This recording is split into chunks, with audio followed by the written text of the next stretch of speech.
Italy's shock elimination from the 2018 World Cup finals by Sweden on Tuesday morning is a salutary lesson for all in the most competitive sport on the planet. There are no guarantees for anyone. The Socceroos won the World Cup as recently as 2006, when they knocked Australia out along the way, and made the final of the European Championships in 2012, although their recent efforts, eliminated in the group stage of the 2010 and 2014 World Cups, and quarter-finals of the 2016 Euros, suggested that they were not the powerhouse they had been a decade ago. The Netherlands, another great soccer nation, will also be absent from Russia.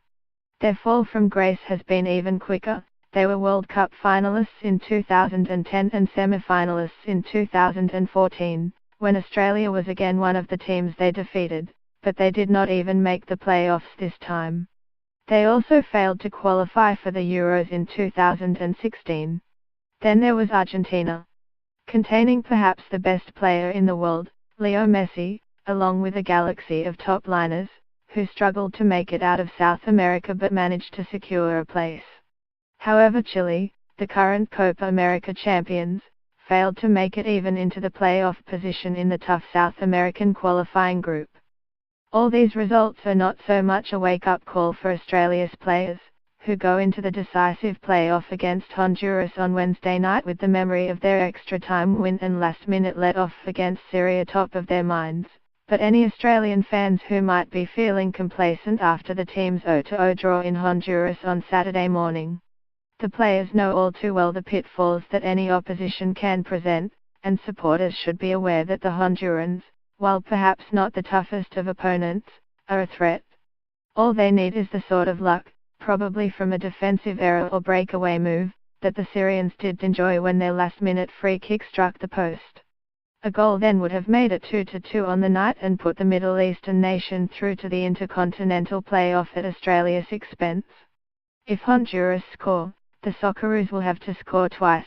The infamous away goals rule, burned into the psyche of a generation of Australian players and supporters after the heartbreaking loss to Iran 20 years ago, would then come into play. An 0-1 draw would deliver the Central Americans an improbable victory.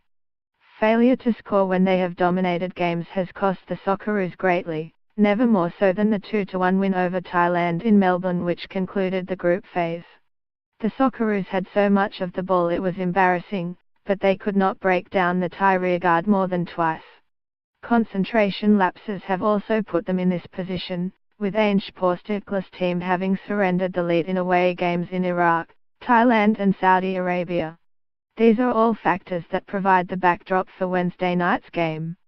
However, the Socceroos have had a much easier journey back to Sydney than their rivals, on a charter flight, and have several key players, Matt Leckie, Robbie Cruz and Mark Milligan, ready to return, as well as others who played little or no minutes in Honduras available to start. They are in pole position to win this game and make it 4 World Cups on the spin.